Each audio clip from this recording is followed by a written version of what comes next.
First time on.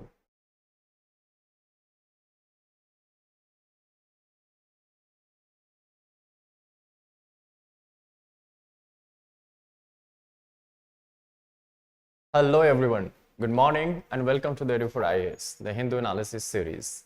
Today the date is 31st of July and we are starting our discussion with the Hindu.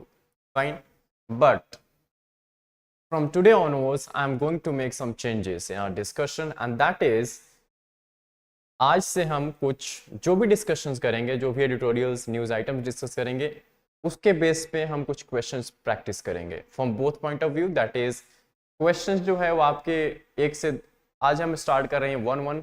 एक question आप prelims के point of view से देखेंगे and दूसरा जो होगा that is from mains perspective. Fine, तो एक एक क्वेश्चन से आज हम स्टार्ट कर रहे हैं, धीरे धीरे हम इस चीज को बढ़ाएंगे भी, but we are starting this from today onwards. Fine, tension लेने वाली कोई बात नहीं हो, इसलिए क्योंकि वो क्वेश्चंस जो भी हैं वो इसी बेस पे होंगे जो हम डिस्कस करने वाले हैं। ठीक है, तो कोई टेंशन की बात नहीं, आज क्वेश्चन आपको मिल जाएगा, उसका आंसर आपने कल तक फाइंड कर लेना है। ठीक है, कल फिर initially before starting the Hindu discussion, first 5-7 minutes I will be devoting to your questions, whatever questions you are solving alongside the explanation as well. Fine, so this is how we are going to start our practice for answer writing as well. Fine, because at times we have seen that UPSC actually frames question based on editorials, opinions, even on the news items from the newspapers. Fine, so therefore we are starting this exercise which would go a long way in actually making your dream come true. Fine, so let us start with our discussion first, and then I will be providing you the question based on our discussion only. Okay, चलो, तो first सबसे पहले हम editorial page पे this first front page पे देखते हैं कि क्या इंपॉर्टेंट है आज के लिए, and quickly so this total breakdown of law and order in Manipur set by India team. India team is basically the opposition parties which have come together, and actually they have renamed this opposition alliance as India. Fine, we have already discussed what is India and all, so this is what they have said, because they these opposition parties, especially this India was on 2-day tour to this Manipur, and time and again we have discussed at many times what's going on in Manipur. So they were on visit to actually take the situation on ground. Okay, so not that important. From this side, right side, you see not that important again, and left side, okay, so skeleton of well found on Kerala farm. Second is a crisis of academic ethics in India. This is we are going to discuss today. Need redress. Academic ethics, data manipulation and plagiarism are the two biggest problems actually related to academic ethics in India. We are going to discuss this today. Okay, after that, on page number 10 we have Indian aircraft visit Australian island. We'll see which island. Fine, so that's it as far as your front page or the main page is this first page of the Hindu is concerned. Fine, इसके अलावा और कुछ ऐसा important नहीं है। So quickly हम city page पे चलते हैं, since time and again I say this is the Hindu Delhi edition. So इसमें आपको मोस्टली दिल्ली रिलेटेड जो लोकल न्यूज़ है वो आपको देखने को मिलती है। ठीक है, तो जो लोग भी दिल्ली से ज्वाइन कर रहे हैं इस क्लास को, वो लोग इसको ज़रूर पढ़ेंगे, बिकॉज एक अवेयरनेस होनी चाहिए आपको, आसपास में क्या चल रहा है आपको पता होना चाहिए। ठीक है, उसके बाद ओके, इसके बाद अगर आप देखोगे तो नेक्स्ट 2-3 पेजेस आपके स्टेट से रिलेटेड हैं, एंड मोस्टली इन पेजेस पे आपको पॉलिटिक्स देखने को मिलती है, जो कि हमारे लिए इतना रेलिवेंट नहीं है, बट हमें इसको देखते हुए चलना है, ऐसा नहीं कि ब्लाइंडली इसको स्किप नहीं करना, because at times you get some important facts और important news items even on this pages. ठीक है, सो देखना जरूर है एक बार, cursory look. Okay,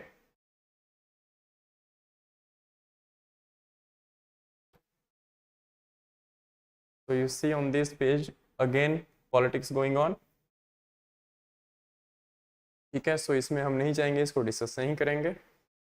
Again, politics only. Politics. Yes. So this is the news actually. You can see this. The skeleton of whale found in shed of a private farm in Kasaragod, Kerala. This is a 15-year-old skeleton found on Kerala private farm.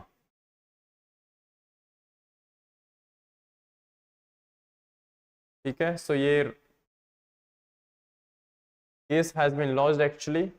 Charge in the skeleton will be sent for DNA testing. Further action will be taken after, because India में ये अवैध तरीके से रखना allowed नहीं है, remember, ठीक है, especially this is skeleton kind of thing and all. So of course there would be investigation and all charge sheet and accordingly. Okay. Apart from this,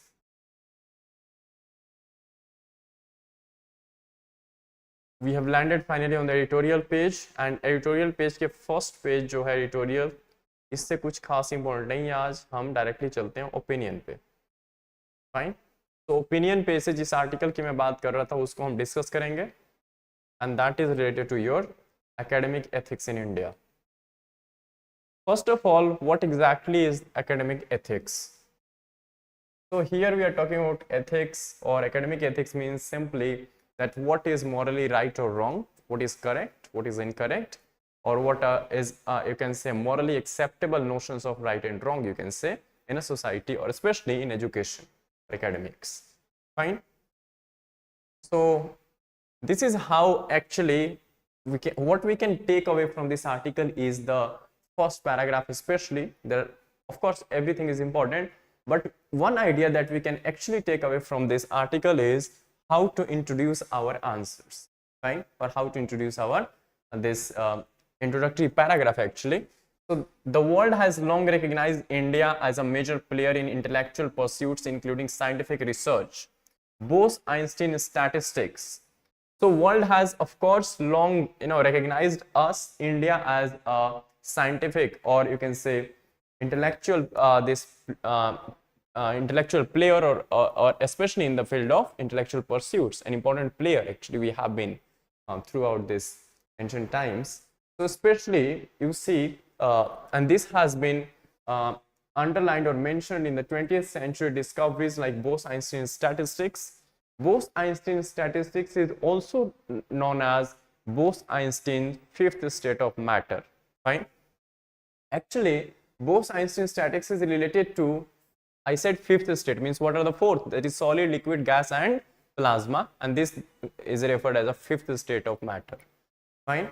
So Bose-Einstein statistics, what happens under this? Actually, the subatomic particles or atomic particles of, let us say, any element actually becomes so cold that actually it goes up to, let us say, 0 degrees Celsius, fine, or minus in Kelvin.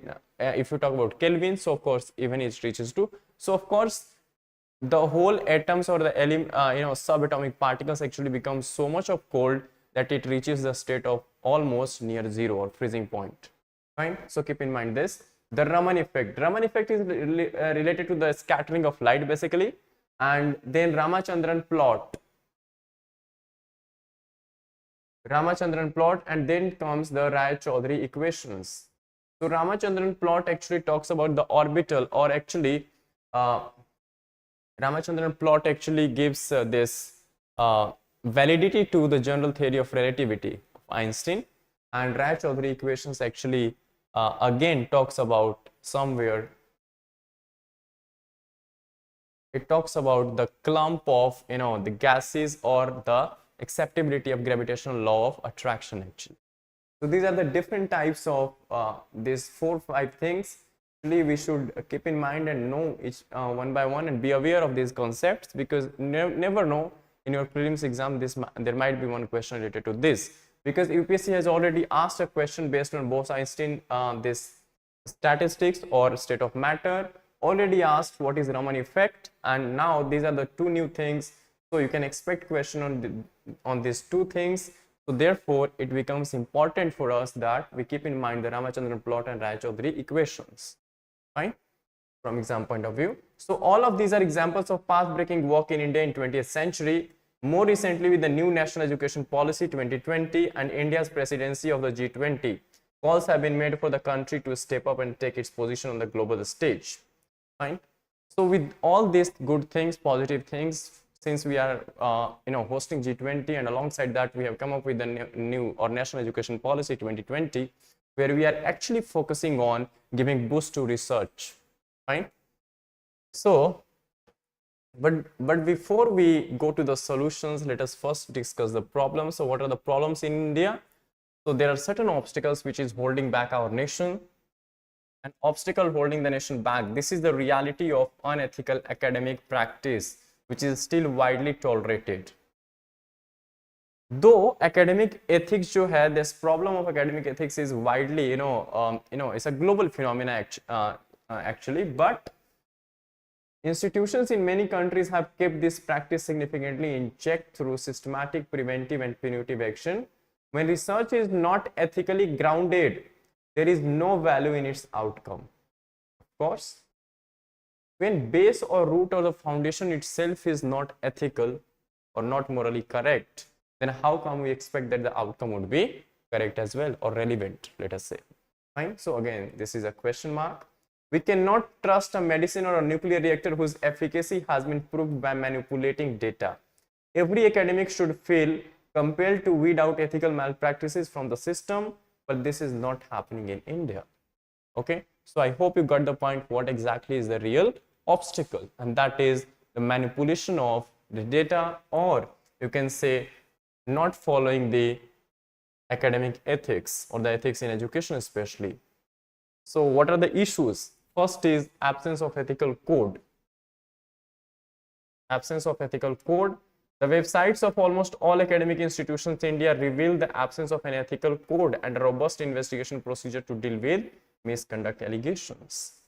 But there are certain exceptions as well. For example, we have the Council of Scientific and Industrial Research, CSIR, and some bioethics codes are there already in place. So of course there are exceptions, but these are just one or two exceptions. Fine. Rest you find that majority of the academic institutions in India or their websites reveal no ethical code of conduct is there. Fine. So that is the issue with the higher institutions in India. So what are the suggestions? Suggestions to run ethical training modules for students and faculty are met with no response.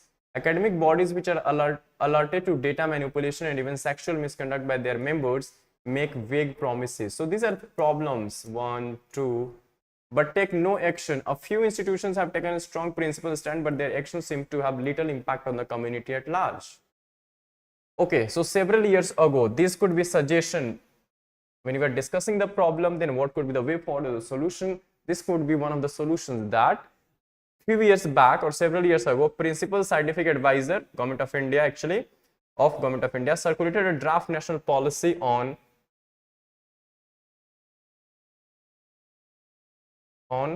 academic ethics, but it has not been formally approved. So what would be the solution? That this draft on academic ethics need to be actually approved and to be deliberated upon by the government. Fine. So this could be one of the solutions of the way forward. Now, two of the biggest problems are data manipulation and plagiarism. Now, what is plagiarism? Data manipulation, I hope all of you know, but what exactly is a plagiarism? Plagiarism, especially in research, those who are pursuing, MPhil and PhD, all research fields. So, plagiarism in simple terms means you are cheating on the ideas or the work of someone else. Fine. Those who have already undertaken such kind of research, you are just cheating those sets of his or her work, fine, or the ideas, and therefore showing it as your own original one. Fine. So this is related to the cheating of the ideas or the work of others. This is plagiarism. So both these unethical actions are increasingly easy to carry out using software, even as journals push back with more stringent checks. So both of these can be, carried out with the help of a software, using software. Even when challenged, even when such kind of things, these two data manipulation and plagiarism things are challenged, what the perpetrator says, they tend to actually shrug off responsibility. Some even argue that everyone in their institute is engaging in such practices, therefore we are also engaged. They also blame their students who may be at fault too, but are not the responsible authority. Of course, we can blame the students, fine, but who is responsible? The authority themselves. And who is authority here? The academic institutions itself, fine, especially those who are heading such institutions. Another issue comes from the authoritarian behavior of those in power. Recently, the president of Stanford University resigned following investigation of his old papers in a student magazine. Fine. So see the level of ethics in the world institutions and in India. You can compare the two. The president of Stanford University had to resign. Why? Because one of his papers, actually investigation of his old papers in a student magazine, found in one of the students' magazine. In India, the magazine editor would likely to have faced trouble instead, and not the resignation, especially. I mean, here, had this scenario same been in India, the magazine editor would have, actually have to face the music or the trouble instead of the institution head going to resign. So these are the point of comparison between India and abroad. One guide threatened and collected thousands of rupees in fines from PhD students for minor infractions such as coming 5 minutes late to a lab meeting. Another student who complained about this had to face, of course, this one only.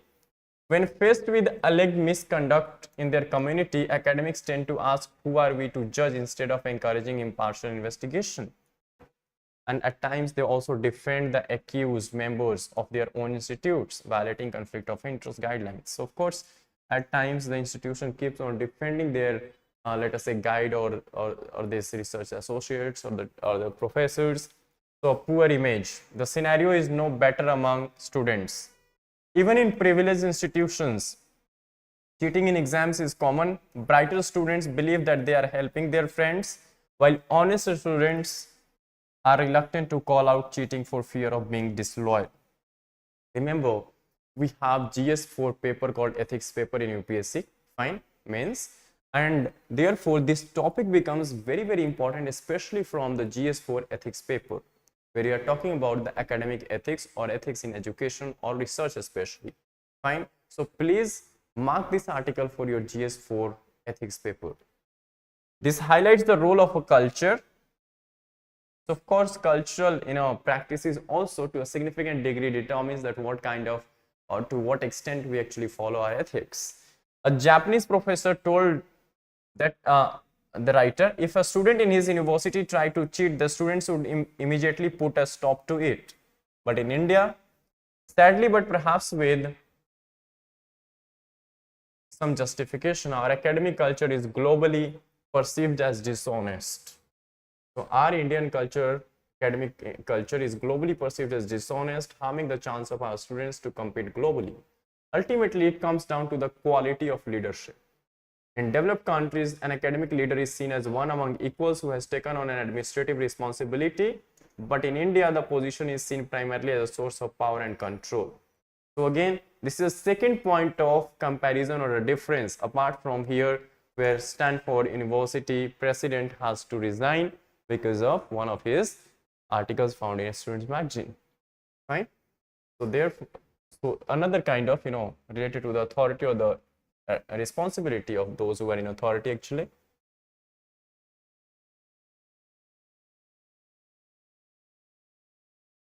Now, after discussing this much of problem, what are the solutions? So to redress the ethics problem, India needs a different type of behavior from its academic leaders, which is in the national interest. Solution. Number one, already given there, principal, this scientific advisor, draft guidelines on this. This could be taken as the second solution. Institutions must take ethics seriously and not tolerate deliberate misconduct. This could be the third point of solution. There must be clear communication of and training in the expected ethical standards. Fourth solution.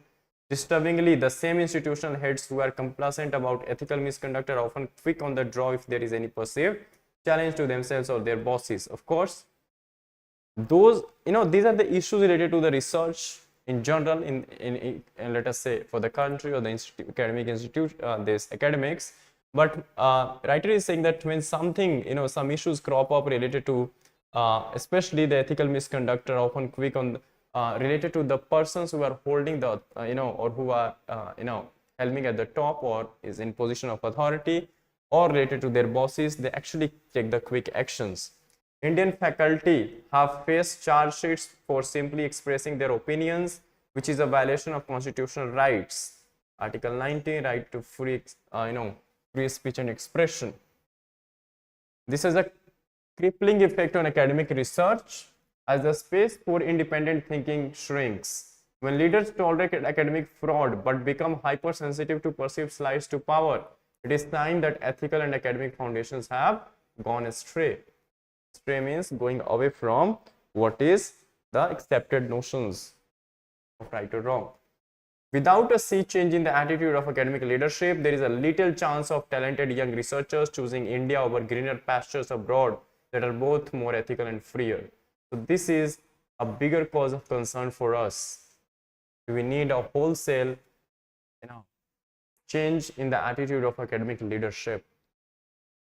Ultimately, India's future as a research powerhouse will be compromised tragically just at the time that the country is being seen as an emerging power. So it's a kind of conflict or contradictions that we see, that on one hand we are emerging as a in the world order at the global level, and on the other hand we are somewhere facing issue at the level of research. Fine. So a very good piece of article, especially related to the ethics, academic ethics. So please do read and revise it. Next is related to hurdles to overcome before becoming digital India. So time and again you have come across these words like digital India.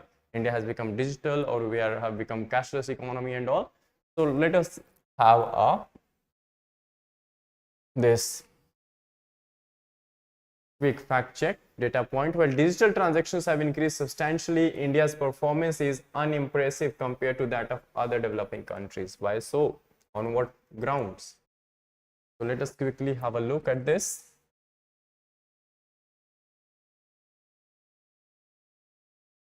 Okay, where does India stand vis-a-vis other developing countries? So modes of payment.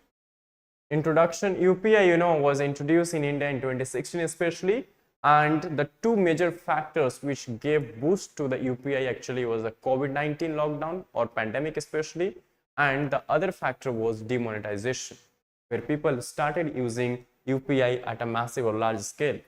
Fine. Since the introduction of UPI, transactions in this mode have grown in value and volume both. It has been well documented that demonetization in November 2016 and the COVID-19 lockdown in 2020 were major push factors for the widespread adoption of digital payments. And you see, from June 2021 to April 2023, UPI payments grew at an average monthly rate of 6%. So this is a notable figure. Apart from this, the share of UPI payments in total value of digital retail payments in the country increased from less than 20% in mid-2021 to about 27% in March 2023. Fine. Also, this suggests actually, so this suggests that the increasing share of UPI payments has come mainly at the cost of NEFT transactions. Why? Because NEFT transactions are not real-time transactions actually, unlike UPI. So this might be because of the fact that both UPI and IMPS are real-time payment settlement system, unlike NEFT. Financial inclusion. Now, what is financial inclusion? So financial inclusion is basically the accessibility and the opportunity to actually, both accessibility as well as the opportunity for, accessing this financial products. Fine. Let us say you are having bank accounts, you have this, you are using UPI and all, transcending the rural-urban divide, gender parity or gender this divide कि चाहे mail हो या female, rural हो या urban, हर कोई inclusive है of financial of financial aspect, specially कि financial inclusion जो है they are all the part of this inclusive. Inclusive means सब लोग इसमें समावेश एक्चुअली, कि रूरल एरिया हो या अर्बन एरिया हो दोनों ही लेवल पे अच्छी खासी यूपीआई ट्रांजेक्शन्स हो रही है. ठीक है, तो not taking into account all these things, but India is somewhere not truly digital India based on this article I am saying, because of these issues only. First is gender divide. So it is expected that the increasing popularity of UPI based payments will play an important role in improving financial inclusion. The first step towards financial inclusion is to have a bank account. You might be aware of Jan Dhan account. Jan Dhan account actually. At first glance, it seems like India has made significant progress on this front. A data point, according to World Bank Global Findex survey, 53% of the population had bank accounts in 2014, which has increased to 80% of the population had bank accounts in 2017 and 2021. However, now the issue is a closer look at the data reveals that of those with bank accounts, out of 80%, 38% have inactive accounts. Means zero balance account. Inactive accounts means they are not actually doing transactions, fine, or the accounts are inactive. So in effect, how much account we have? 80 minus 38, fine. So almost how much? Not even 50%. Yes, 42%. The active accounts actually, out of 38% are inactive accounts. India has the highest share of inactive accounts in the world compared to all the other countries in the database. See, this is the real issue. This might be an outcome of push for Jan Dhan accounts. Zero balance accounts were open to meet official targets but have been lying dormant since then. More women than men. So here you see the gender divide in financial inclusion or accessing of financial products. More women have inactive accounts, that is 32% versus men 23%. While there is no urban-rural divide or income group divide in the possession of bank accounts, differences are evident when we consider the share of inactive accounts. While 31% of the population in rural areas have inactive account, the share in urban area is actually 23%. So you see both on both the fronts, based on gender, you have the differences between male and female in accessing this financial products. Alongside that, you have rural and urban divide as well in terms of inactive accounts. Fine. So that's how we can say that India is not truly digital yet. Fine. While the popularity of UPI has increased substantially in recent years, only 35% of the population reported carrying out any digital transactions. See, out of we said 42% of the accounts are active actually, but even out of that, only 35% of the population reported carrying out any digital transaction. Fine. So net you can see is just 35% of the accounts actually making transactions in 2021.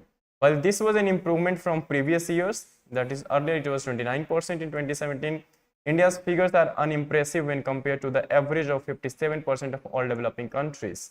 So all developing countries की जो account transactions हैं वो out of total population that is equivalent to 57%, but in India it is just 35%. So in terms of data, you can say somewhere we are not fully or yet digital become digital India completely.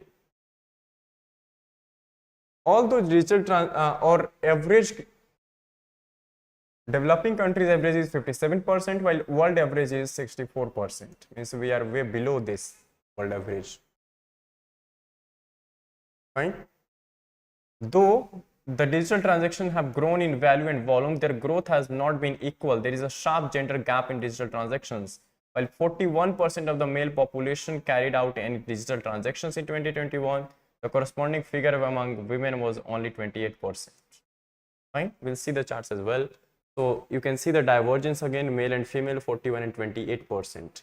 You can compare the same with the different countries, especially the developing countries like Brazil, see Vietnam, Brazil, China 87% for male and 85% for women, and Kenya 82% for men and 74% of women. So these are the different percentages of male and female having actually this access to digital products, or actually they are making digital transactions, which are at compatible stages of development as India. Apart from this, if we look at the rural-urban gap in digital payments, India again stands out when compared to countries such as Bangladesh and Kenya. Only 30% of Indians in rural areas made or received any digital payments in 2021, as opposed to 40% in urban areas. Now again you see the rural-urban divide. One way is gender divide, another is indicator or parameter could be the rural-urban divide. This again indicates that a substantial share of the population has been bypassed. Fine. Apart from this, while there was a significant digital divide between urban and rural area in Kenya, the fact that more than 70% of the population was a part of digital payments ecosystem is an impressive one. So 70% of the Kenyan population is a part of this digital payment ecosystem. But while in India, this is though 80% gross, but out of that, if you see the net, net is just around 35% with active accounts. Fine. So this is again a very good insight or data point. The same has been elaborated on this explained through the charts. You see the UPI overall 27.41%, the highest among all these six these trends or different types of transactions. Fine. The growth you have seen actually the 27.41% is UPI. Then we have this comparison. Made or received a digital payment, percentage is 15 plus, made or received a digital payments, female. So gray bar chart showing you the digital payment actually by age 15 plus, this population. Red one showing you the transactions by female, and blue showing you the digital payment actually made by male, that is 15 plus male. So in India, if you see the three graphs, see the red one showing female, so again you see the gender divide. Fine. And this has been consistent here as well as here. I mean, the way this is increasing like this. Let me show you this change. I mean, over the time they actually increase, but if you see the increment, this is going like this, red, and blue is like going like this. So somewhere the net, this gender gap remains uniform throughout the years. Fine. 2014, 17 and 21. Similar is case you see, but somewhere you see with respect to Bangladesh, the gray scale is greater than the red one since beginning, you see. Fine. And then the blue one. So these are the different stories. If you see the China's, then we have almost equal, you see 87%, 85%. So that's why almost there is a parity, you see, not that much difference here as well, here as well. Fine. Then Kenya stands out. Of course, not that much divergence as India's. You see the three graphs almost, I mean, differences are there, but not as with respect as much as India's. Fine. Then we have Vietnam, the similar story. So again, a very good data point or insights.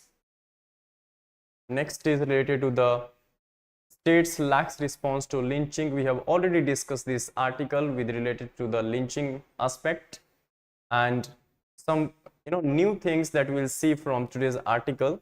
We'll be discussing only what is important. So Tehseen Poonawalla judgment, I have already told you, this is important judgment related to lynching case. Fine. Given, of course, this was pronounced by Supreme Court. Okay. So what is important from this article is actually where we need to focus, and that is the remedial measures which actually underlined by this judgment of Tehseen Poonawalla by the Honorable Supreme Court or the Apex Court. Fine. And this is related to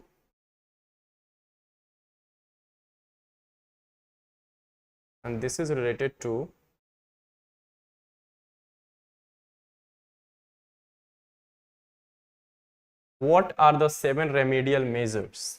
That is important from the exam point of view. Remedial directions given by the Supreme Court to states. So they include the appointment of a designated nodal officer, number 1, not below the rank of Superintendent of Police, that is SP. Fine. Second, the immediate lodging of an FIR if an incident of lynching or mob violence comes to the notice of the local police. This is the second point. It is the duty of the station house officer SHO who has registered the FIR to inform the nodal officer in the district. Third, remedial measure. Fine. Then fourth is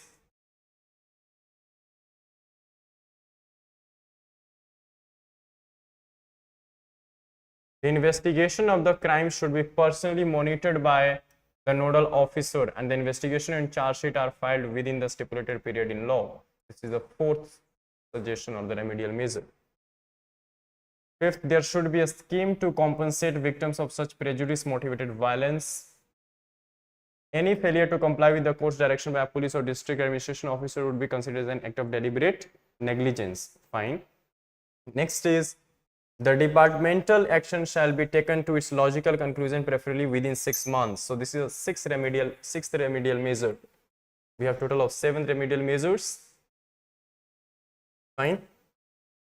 And last one is states should take disciplinary action against their officials if they did not prevent the incident of mob lynching despite having prior knowledge of it. So this is a 7th remedial measure.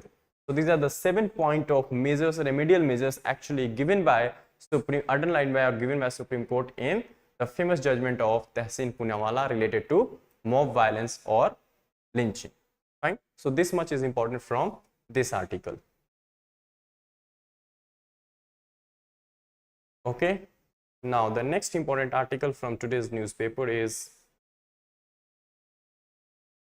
this one. That is, what is Sam Altman's biometric project? So Sam Altman is actually the head or either CEO of OpenAI जिसने कि chat GPT actually बनाया है AI platform. ठीक है. So what is this project? He has actually launched a project called WorldCoin. Right? WorldCoin is an initiative to create a digital network in which everyone can claim some kind of stake and join this digital economy using a device called ORB. WorldCoin volunteers known as ORB operators scan a person's iris pattern to collect their biometric data and help them get a World ID through the World app. Right? So this is the initiative by the CEO of OpenAI, American company actually, spearheading this ChatGPT project, fine, or ChatGPT platform. The CEO is Sam Altman. This is his project actually, fine. So how does WorldCoin work actually? The users need to be willing to scan iris or get their own irises scanned. Volunteers sign up to be ORB operators in their locality and receive basic training and a biometric device with which to scan irises. So this is based on the scanning of irises actually, identification tool. However, anyone can create a token which runs on the Ethereum blockchain. WLD is one such cryptocurrency. WLD is WorldCoin. Fine. So it is a kind of cryptocurrency only. Why does WorldCoin scan irises? In a company blog post, the WorldCoin explained that it wanted to include everyone in its network and that using biometric information to avoid duplication was a valid method for this. You see, even in Aadhaar, you get your iris scanned alongside your fingertips and all. Fine. So of course, it's a type of biometric authentication process actually. Fine. So was WorldCoin criticized? Of course. Has WorldCoin come to India? This is an important question. So according to the company website, it has WorldCoin lists 18 locations, largely in Delhi, Noida and Bangalore, where ORB operators are scanning people's eyes. Some locations include popular malls and metro stations in these cities. So of course, this is operating in India as well, especially in these 3 locations, Noida, Delhi and Bangalore. Bengaluru now, it's not Bangalore. Okay. So this is important again, keep in mind.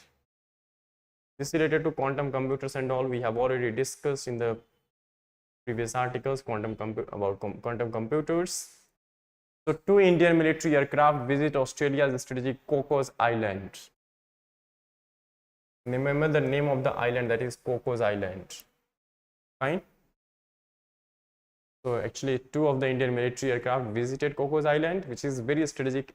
This island, especially in fine, and how this Cocos Island can be important for us, for India. So Cocos Island can be an important base for refueling and operational turnaround for the Indian military, especially once the runway there is expanded to accommodate large aircraft like P-8. So of course, and of course we have this another aircraft, that is C-130 Hercules as well. So this can provide us this Coco Island can be an important base for refueling such aircrafts. Fine. So this is important. Just remember the name of the Cocos Island. It is Australian island. Fine.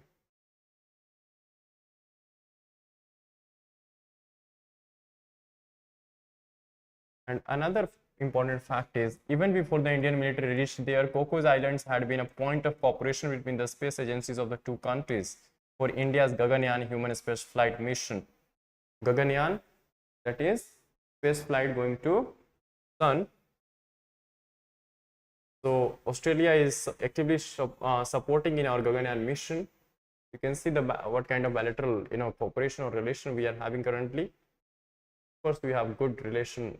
We are sharing good relation at this moment with Australia, and Australia and China are not at good terms. You can understand the issues.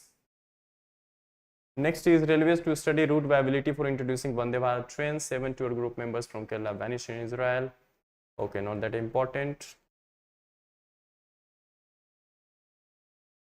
Okay.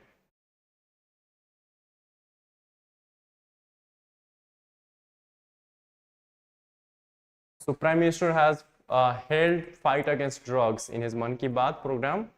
Says a record 10 lakh kg destroyed. That is important.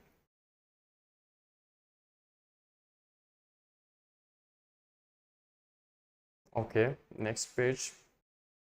PSLV puts 7 satellites in orbit. This is again important news. Polar Satellite Launch Vehicle has put 7 satellites in orbit, 4 more missions this year, said by ISRO chairman. Fine. So primary satellite is DSSAR. It's a synthetic aperture radar actually used for communication and sponsored by the government of Singapore. So it's a Singapore satellite. Focus or the emphasis is to reduce space debris. PS4 stage brought to a lower orbit so that it re-enters atmosphere in less than 2 months. So these are the name of the space or the rocket actually used for this is, remember, PSL-6 C56. Means this was the 56th round of the PSLV, this launch vehicle. Fine.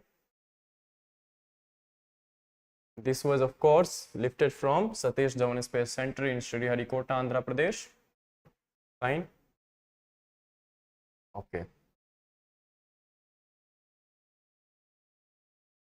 In space debris, we are committed for that. You see, ISRO and India remain committed to reduce space debris and sustainable use of space for the benefit of all. The space agency actually ISRO said. Chairman is M.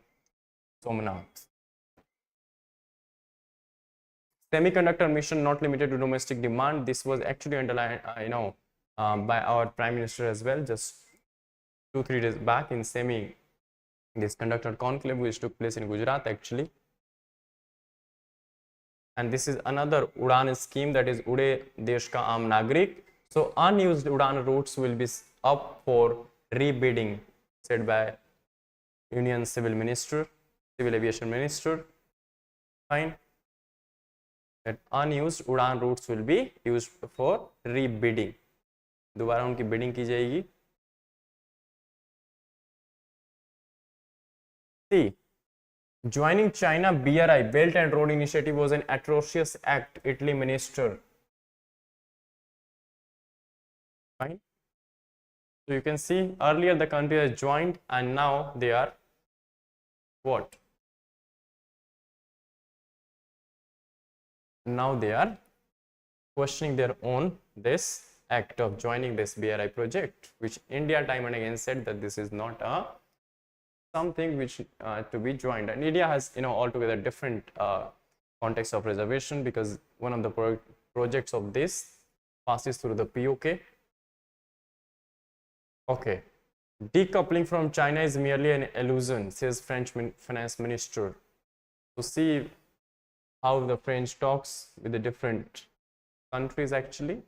He's saying that decoupling means isolating from China's merely is an illusion. Fine. Now the reality, African leaders leave Russia summit without grand deal.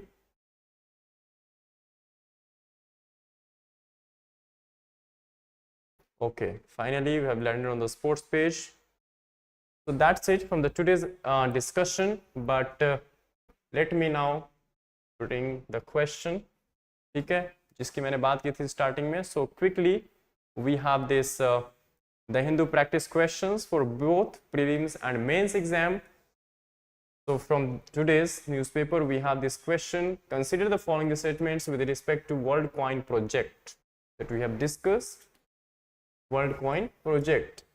These are the three statements. You need to choose the correct pairs. From this year's, what is prelims 2023, UPSC actually introduced options like this in the pair format. Fine. So actually that's why we say that UPSC has eliminated the elimination technique as well, because here you need to be aware of these three statements. Otherwise you won't be able to negate, actually you won't be able to eliminate. Fine. Earlier it was like only 1 and 2. Even if you are able to eliminate one of the options, there were chances that you might reach to the correct answer. Here you need to be aware of all the statements to be dead sure. Otherwise at least 2 statements, even the question could be wrong. Fine. So please follow the latest trend, latest pattern of the UPSC, the way UPSC is asking the questions. That's why I formulated this question like this only. Fine.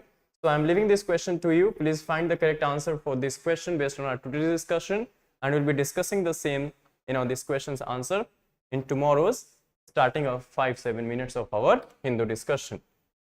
So this is from prelims exam point of view. The second one is for mains, and that is, while India has made big strides, it still has a long way to go in becoming truly digital India. Comment. Fine.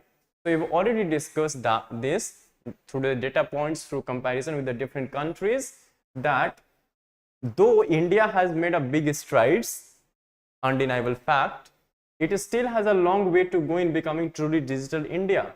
Comment. Remember, this is actually the pattern of UPSC. In mains exam you get 10 marker, 10 question, 10 markers need to write in 150 words, and 10 questions of 15 marker need to write in 250 words. So this question is for 10 marks, to be written in 150 words. So these are the 2 questions you should practice from the today's Hindu discussion or editor and this analysis. Fine. And the answers of this I will be discussing tomorrow. Fine. Okay. So just take away these 2 questions as your homework from today's this analysis. Fine. Okay. So that's it from my side. If you have any query, anything, you can put the same in the comment section. That's it. Thank you. Stay tuned for tomorrow Hindu analysis and do solve these questions. Fine. Take care. Thank you.